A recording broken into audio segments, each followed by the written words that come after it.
Hello, my wonderful viewers, and welcome to another episode of Betty Adams Overanalyzes. Today, we are going to take a spoiler-free look at Kaiju number 8, chapter 75. This chapter is an essential chapter. It absolutely couldn't be done without, even though... I know that's not fair. I was about to say even though nothing really happens. Something does happen in this chapter. In the scheme of things, it just seems like another step in the progression of our understanding of the world. And that is what this entire chapter is about. It's reminding us of things. It's setting up the situation for something really big that's going to happen.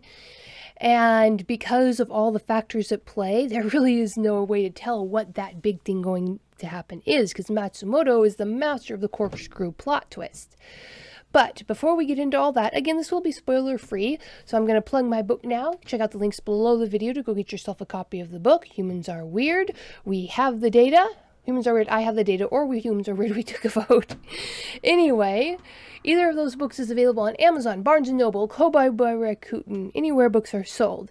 And remember to hit that like and subscribe button. So, Chapter 75 of Kaiju number 8. A thoroughly enjoyable chapter.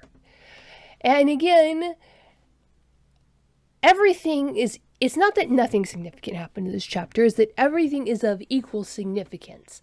This is the chapter that a mangaka is using to build up to something big happening. We're in the middle of a long, protracted battle. The fight scenes have for the mangaka, there's always the danger that the fight scenes will get repetitive, which is what happens in a lot of fighting manga. Given the wide range of kaiju that can attack, that's not likely to happen. But there is that sense of repetitiveness, that sense of nothing super exciting is going to happen one way or the other that the audience is kind of used to in combat manga. So Matsumoto is expertly using this time to remind us of things, to set up the situation so that when the giant twist comes and takes us all by surprise, it will all have led up to it. You have to earn...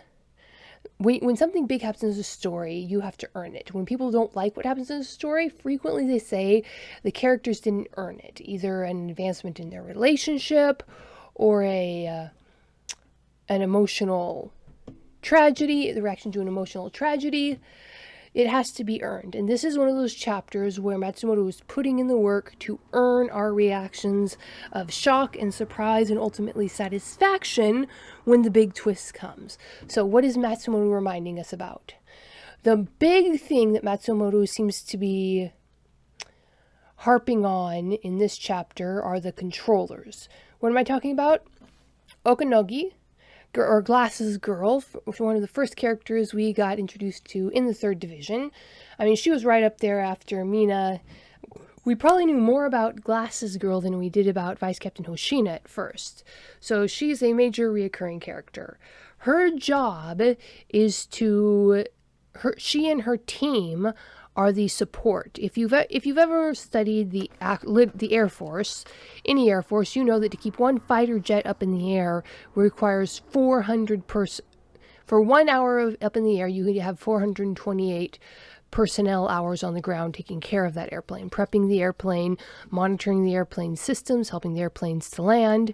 A fighter jet seems like one cool, awesome thing, but it is connected to the ground, to the rest of the military in a way that an old-fashioned soldier just wasn't. And just so these massive weapon suits that the Defense Force is using, they are the main focus, but behind them you have these controllers, making sure that the wielders of the weapons, the people's heartbeats are not about to kill them, making sure that their metabolisms aren't about to shut off, changing the flow of the energy, as we saw with Screamy Science Guy when he was helping Director General Shinamaya fight Kaiju number 9. These aren't just passive observers shouting out warnings and double checking things. They're actively participants in this battle. And we get 3 major beats in this chapter reminding us that they exist.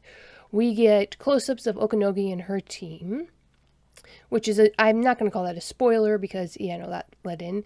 Then we get a reference to another team. Then we get a name drop of a 3rd team.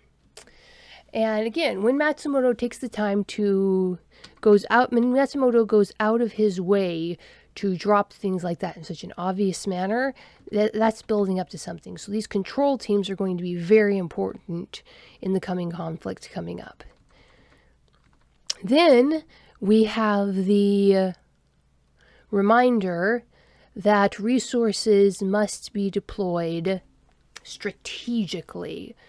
We have one high-powered character who wants to go into battle and is held back.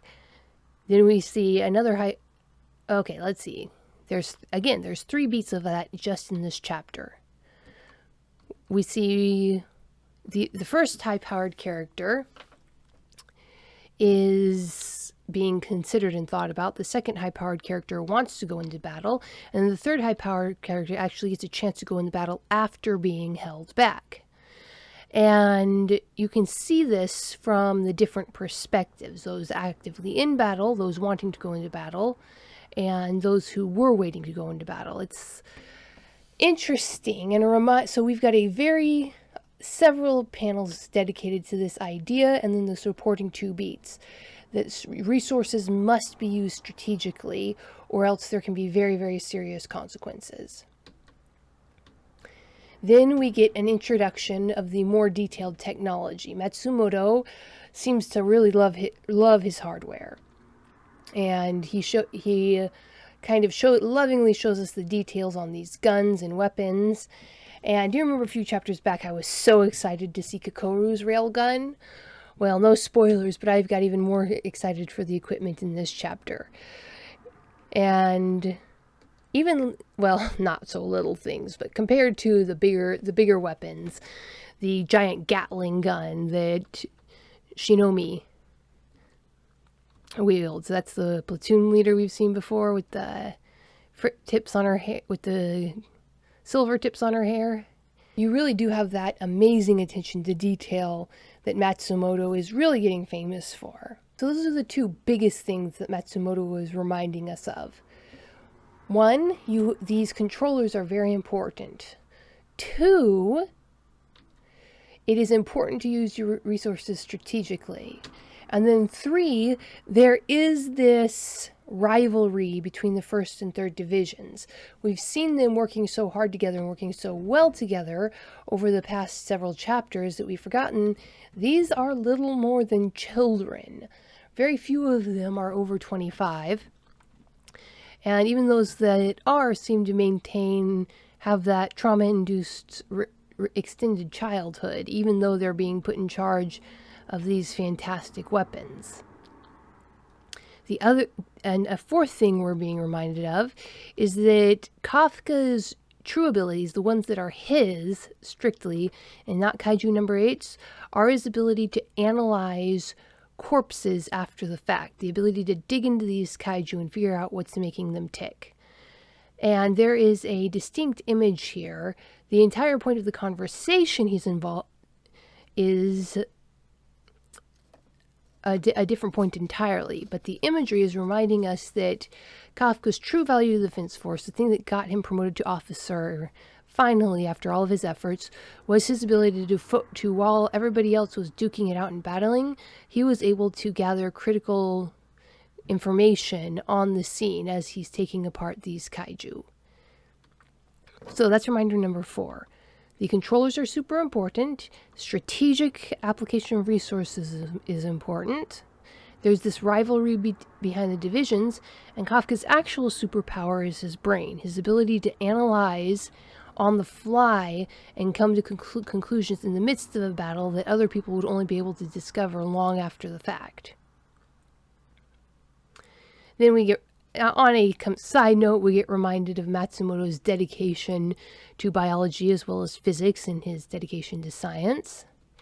And there are just certain elements of artistic mirroring, and I have no idea what they can mean, but they're distinctly there in this chapter.